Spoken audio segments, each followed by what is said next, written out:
اعوذ باللہ من الشیطان الرجیم بسم اللہ الرحمن الرحیم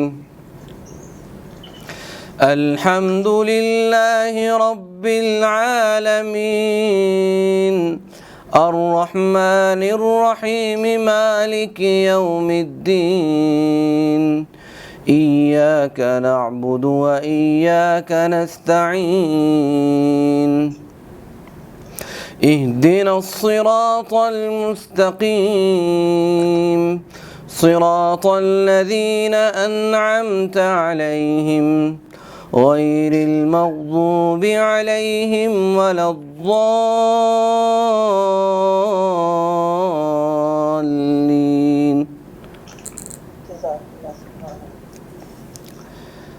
الحمد للہ رب العالمین.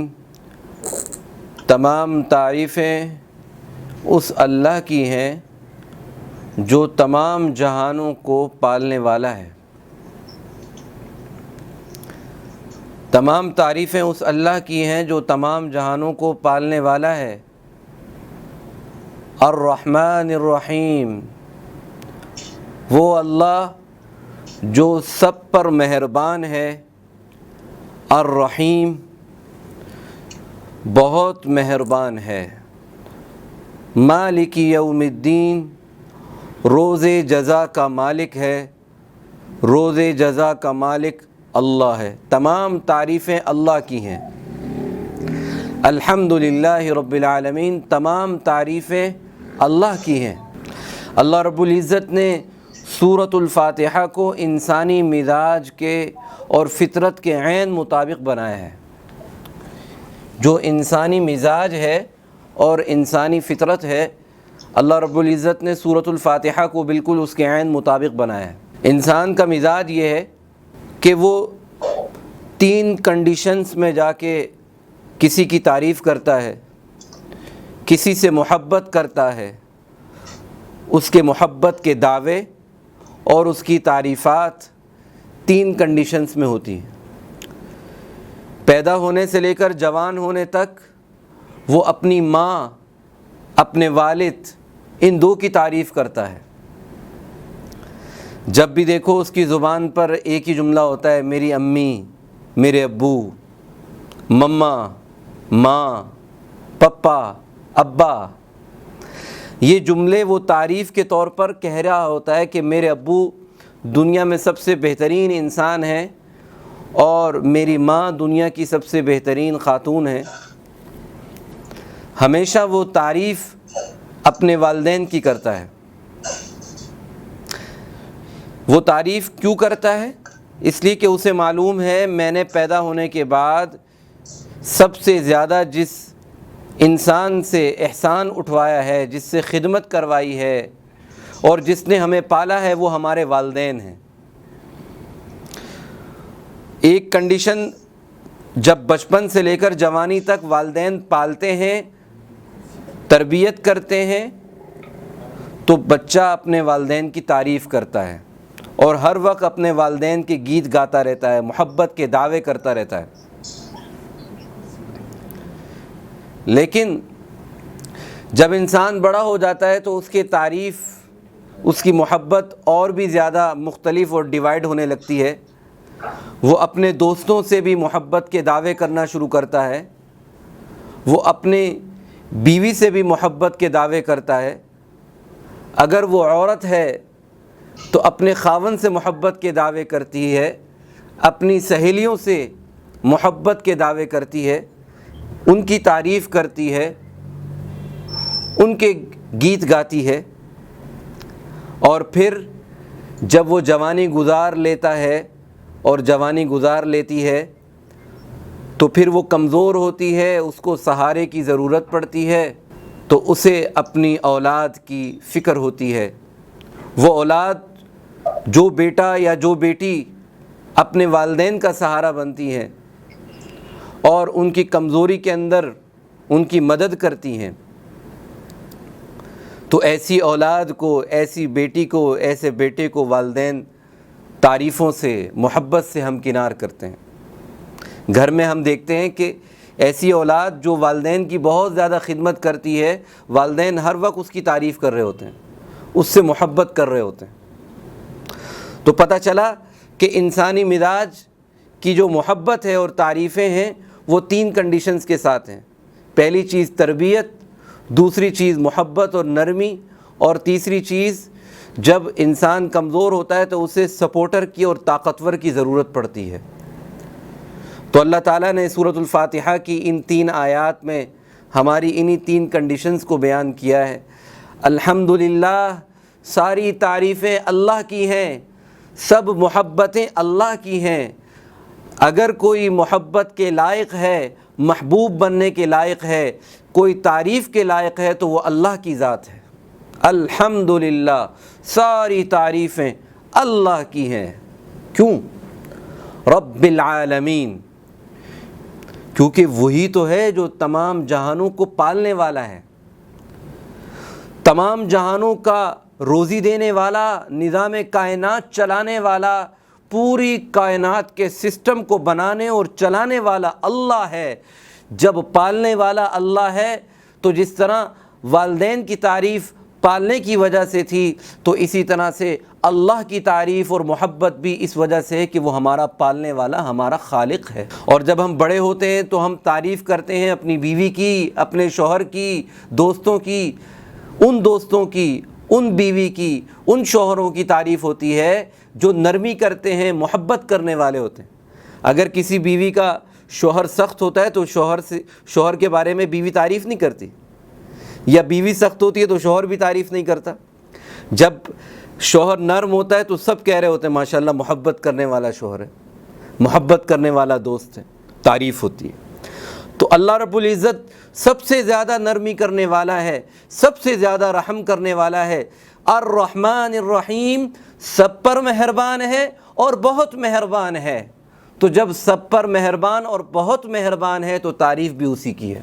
تمام تعریفیں اللہ کی ہیں، اس لیے کہ وہ سب پر مہربان ہے اور بہت مہربان ہے۔ اور صرف مہربانی کرنے والا نہیں ہے، بلکہ مہربانی کے ساتھ ساتھ وہ طاقتور ہے، وہ ظالم کو پکڑنے والا ہے، وہ مظلوم کی مدد کرنے والا بھی ہے۔ اگر کوئی مظلوم ہے اور ظالم سے وہ بدلہ نہیں لے سکتا تو وہ پریشان نہ ہو، وہ بس اللہ کی تعریف کرے، اللہ سے محبت کرے، اللہ سے مدد مانگے، اس لیے کہ مالک یوم الدین، روز جزا کا مالک اللہ ہے، ظالم کو پکڑنے والا اللہ ہے۔ روز جزا میں ظالموں کو پکڑے گا اور روز جزا میں مظلوموں کی دہائی اور مظلوموں کی دعائیں سنے گا اور ان کو بدلہ دلوائے گا اور ظالموں کو کیفر کردار تک پہنچائے گا۔ تمام تعریفیں اللہ کی ہیں، تمام تعریفیں اللہ کی ہیں۔ لیکن میری بہنیں سوچ رہی ہوں گی کہ تعریف اللہ کی ہے، ہم تو اپنی گاڑی کی بھی تعریف کرتے ہیں، ہم اپنے میاں کی بھی تعریف کرتے ہیں کہ ماشاءاللہ ہمارے میاں دنیا کے سب سے زیادہ اچھے میاں ہیں، سب سے زیادہ اچھے جو ہے نا ہمارے شوہر ہیں، تعریف کرتے ہیں۔ اپنے گھر کی تعریف کرتے ہیں، ہمارا گھر بہت اچھا گھر ہے۔ کوئی بھی جگہ دیکھتے ہیں، جگہ کی تعریف کرتے ہیں۔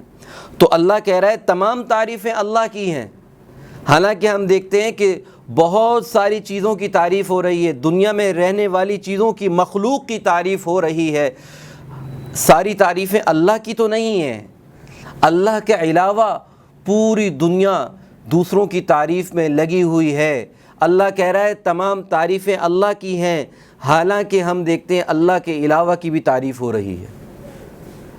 ذہن میں یہ سوال پیدا ہوتا ہے کہ اللہ کہہ رہا ہے تمام تعریفیں اللہ کی ہیں، حالانکہ ہم دیکھتے ہیں کہ ہم دوسروں کی بھی تعریف کر رہے ہیں۔ مثال کے طور پر میں استاد ہوں، آپ سب میری شاگرد ہیں، میں آپ کی تعریف کر رہا ہوں کہ ماشاءاللہ تمام میری شاگرد، تمام میری تلامذہ بر وقت درس کے اندر تشریف لاتی ہیں۔ اللہ تعالیٰ میری بہنوں کو جزائے خیر دے، میں اپنی بہنوں کی تعریف کر رہا ہوں۔ یہ اللہ کی تعریف تو نہیں ہے۔ تو اللہ کیسے فرما رہا ہے کہ الحمدللہ ساری تعریفیں اللہ کی ہیں؟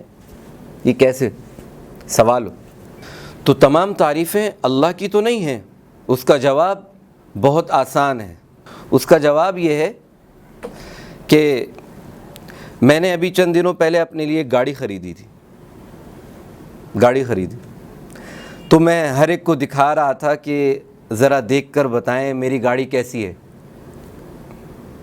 اچھی ہے کہ نہیں ہے۔ تو کچھ لوگوں نے میری گاڑی کو دیکھ کے تعریف کی، ماشاءاللہ بہت اچھی گاڑی آپ کو ملی ہے، اتنے کم ریٹ میں اتنی اچھی گاڑی، بڑے خوش نصیب ہیں آپ، تعریف۔ جب ان سے میں نے تعریف سنی اپنی گاڑی کی تو میں بڑا خوش ہوا، مجھے بڑی خوشی ہوئی کہ میری گاڑی کی تعریف ہو رہی ہے، میں پھولا نہیں سما رہا تھا۔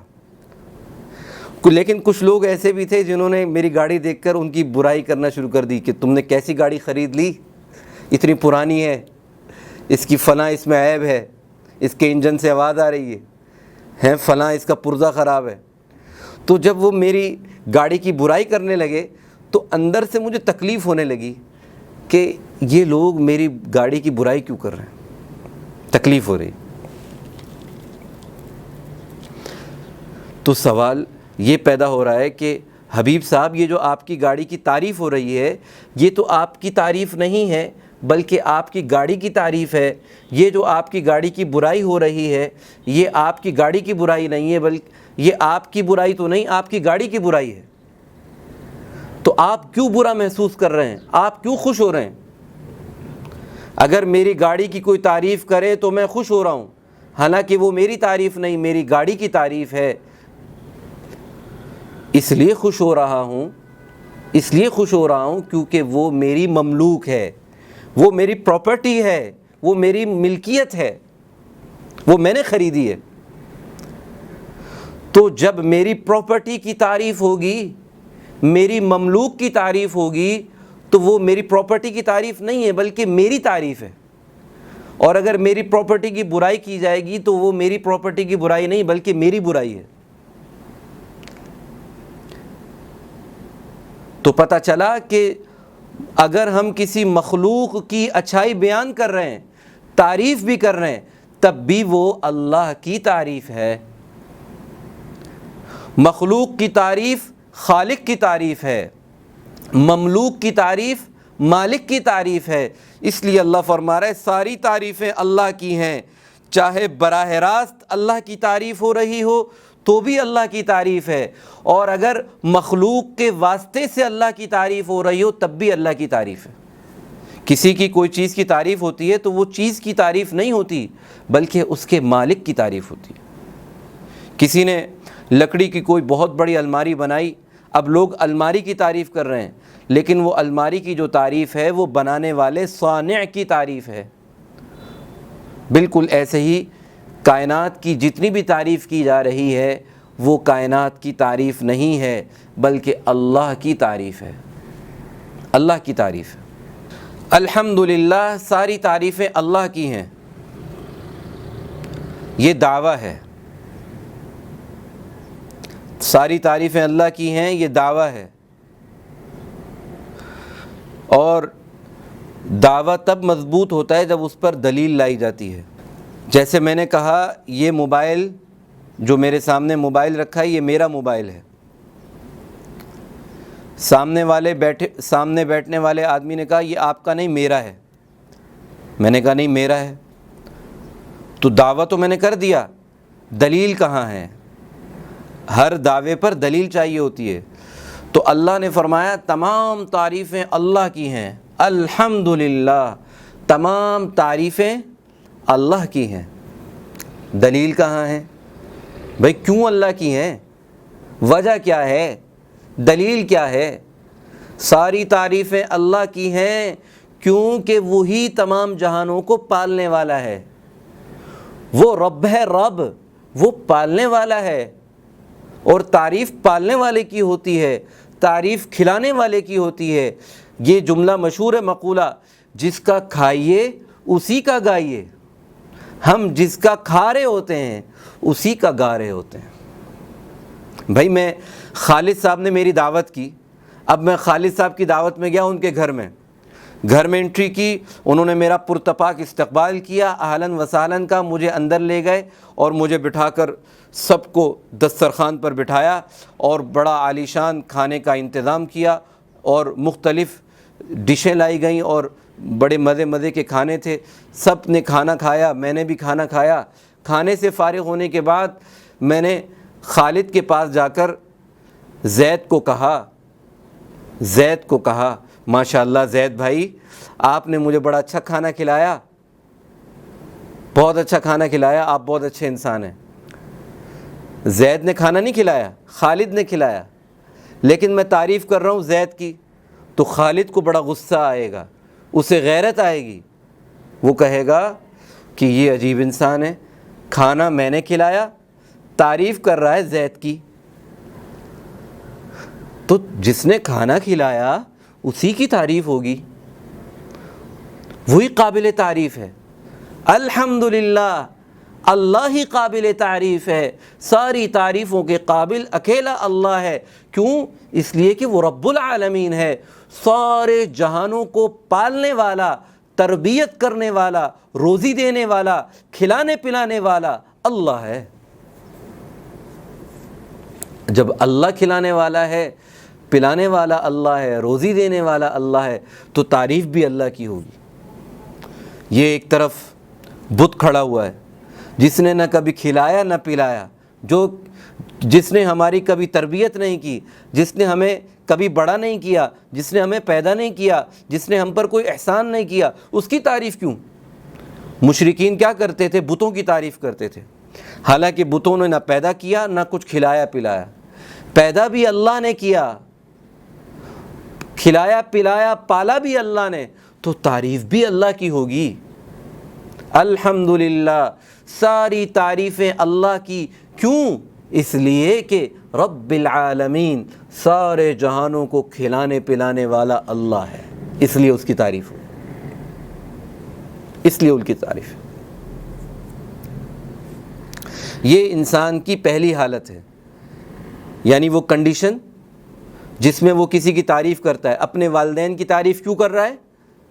اس لیے کہ وہ والدین اسے کھلاتے پلاتے ہیں۔ بالکل ایسے ہی اللہ کھلانے والا ہے، اللہ پلانے والا ہے، پالنے والا، رب روزی دینے والا اللہ ہے، تو تعریف اسی کی ہوگی، محبت اسی کی ہوگی۔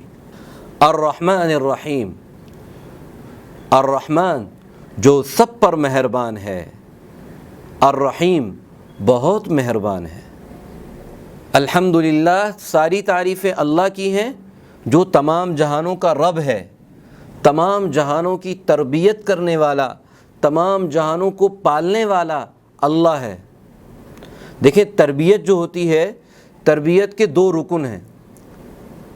جب ہم کسی کی تربیت کرنا چاہتے ہیں، کسی کو صحیح اور درست روش پر لانا چاہتے ہیں، اس کے اخلاق درست کرنا چاہتے ہیں، اس کی اصلاح کرنا چاہتے ہیں، تو اس تربیت کے اندر دو پہلو ہیں، دو رخ ہیں۔ پہلا رخ الرحمن الرحیم، شفقت، محبت۔ میں اپنے بیٹے کی تربیت کرنا چاہتا ہوں، اپنے بیٹے کو سمجھانا چاہتا ہوں، تو سب سے پہلے مجھے شفقت کا مظاہرہ کرنا پڑے گا، مجھے اپنے بیٹے کے ساتھ شفقت سے پیش آنا پڑے گا، نرمی سے پیش آنا پڑے گا، پیار و محبت سے پیش آنا پڑے گا۔ اگر میں ہمیشہ اپنے بیٹے پر سخت بنا رہوں، اپنے شاگرد پر سختی کرتا رہوں، تو میں ان کی کبھی بھی صحیح تربیت نہیں کر سکتا۔ ہمیشہ مارنا پیٹنا، ہمیشہ غصہ کرنا، ہمیشہ سختی کرنا، یہ بگاڑ کا سبب ہے، فساد کا سبب ہے۔ جب تک آپ بہترین انداز میں محبت کرنے والے نہیں ہیں، آپ کبھی بھی اچھی تربیت نہیں کر سکتے۔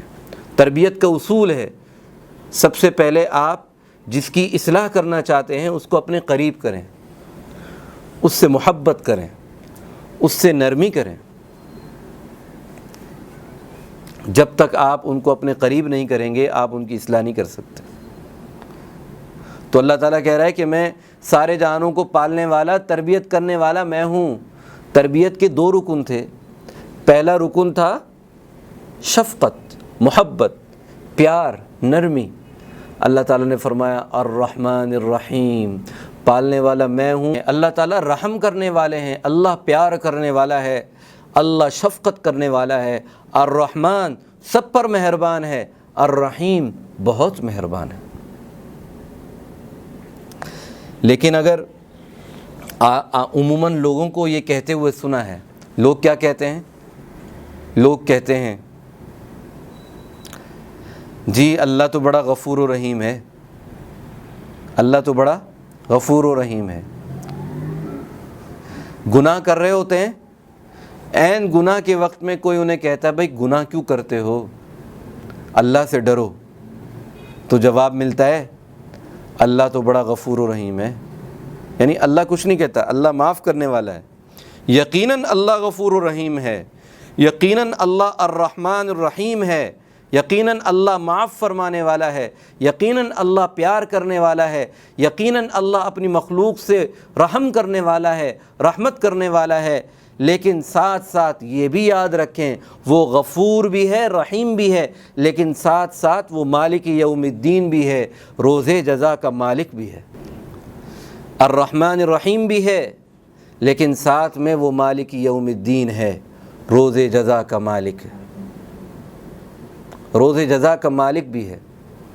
اگر غلطی کرو گے اور ڈٹائی کرو گے اور گناہ پر جری ہو جاؤ گے اور یہ سمجھو گے بس اللہ پکڑنے والا نہیں ہے، جو کچھ بھی دنیا میں کر لیں، جتنا بھی ظلم کر لیں، جتنے بھی گناہ کر لیں، اللہ کے ساتھ بغاوت کر لیں اور ہمیں اللہ پوچھے گا نہیں، تو یہ بڑی غلطی ہے، یہ گمراہی ہے۔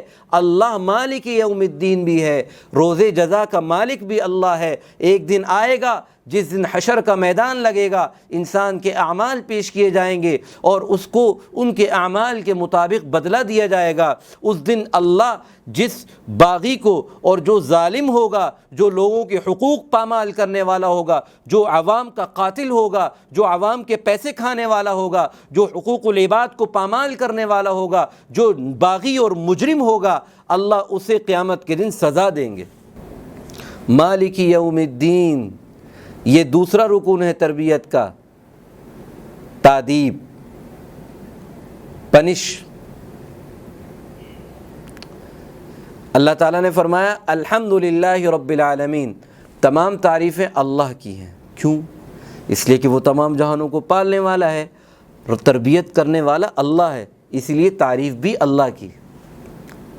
اور تربیت کے دو رکن ہیں، پہلا رکن شفقت الرحمن الرحیم، اور دوسرا رکن تادیب، پنش، سختی۔ تو اللہ فرما رہا ہے روز جزا کا مالک بھی میں ہوں۔ یعنی اگر تم گڑبڑ کرو گے اور شرمندگی نہیں، اپنی گڑبڑ پر شرمندہ نہیں ہوگے، تو پکڑنے والا بھی میں ہوں۔ یہ نہ سمجھنا کہ کوئی پوچھنے والا نہیں ہے، یہ نہ سمجھنا کوئی دیکھنے والا نہیں ہے۔ ہم اپنے گناہ کے لیے اپنے دروازے بند کر لیں اور کنڈی لگا لیں، پردے گرا لیں اور اکیلے میں اندھیرے میں بیٹھ کر گناہ کر رہے ہیں، اور ہم سمجھ رہے ہیں کہ اللہ ہمیں پکڑنے والا نہیں ہے، اللہ ہمیں دیکھنے والا نہیں ہے، تو یہ ہماری بھول ہے، ہماری بھول ہے۔ اللہ ہمیں دیکھ بھی رہا ہے، اللہ ہمیں سن بھی رہا ہے، چاہے کہیں بھی ہم ہوں، کہیں بھی چھپ کر گناہ کر رہے ہوں، وہ سارے کے سارے ہمارے اعمال قیامت کے دن ہمارے سامنے کھڑے کر دیے جائیں گے۔ تو اس لیے ہمیں چاہیے کہ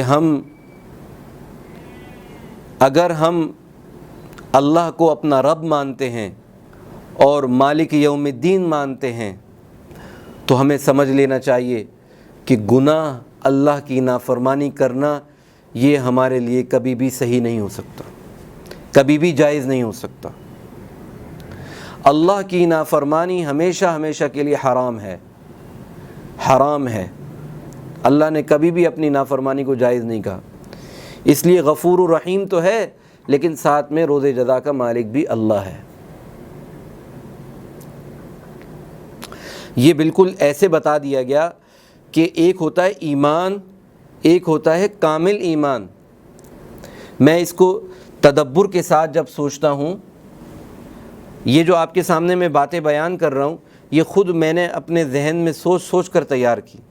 اس کو کہتے ہیں قرآن مجید کے اندر تدبر کرنا، قرآن مجید کے اندر غور و فکر کرنا، قرآن مجید کی ہر آیت کے اندر ایک سوال پیدا کرنا کہ کیوں، پھر اس کے جواب کو تلاش کرنا کہ اس لیے، تو نئی سے نئی باتیں، نئے سے نئے مضامین ہمارے سامنے کھل کر آنا شروع ہو جاتے ہیں اور بات بہت واضح ہو جاتی ہے۔ تو میں سوچ رہا تھا کہ الحمدللہ رب العالمین والی جو آیت ہے اس میں ایمان ہے، تمام تعریفیں اللہ کی ہیں، یعنی عبادت کے لائق اکیلا اللہ ہے، محبت کے لائق اکیلا اللہ ہے، اللہ کے سوا اللہ والی محبت کسی سے نہیں کر سکتے، اللہ کے سوا عبادت کسی کی نہیں کر سکتے، اللہ کے سوا مدد کسی سے نہیں چاہ سکتے، اللہ کے سوا تعریف کسی کی نہیں کر سکتے، اس لیے کہ وہ سارے جہانوں کو پالنے والا ہے۔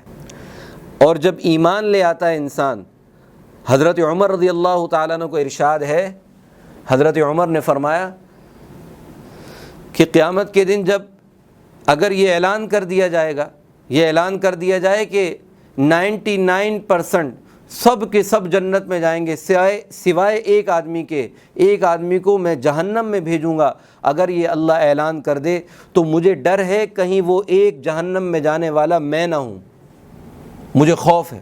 اور اگر اللہ یہ اعلان کرے کہ سب کے سب جہنم میں جائیں گے سوائے ایک آدمی کے، تو مجھے امید ہوتی ہے شاید کہ وہ میں ہوں جو جنت میں جانے والا ہوں۔ تو انسان کا جو ایمان ہے یہ خوف اور امید کے درمیان میں ہے۔ اللہ کا ڈر بھی ہونا چاہیے، اللہ سے امید بھی ہونی چاہیے۔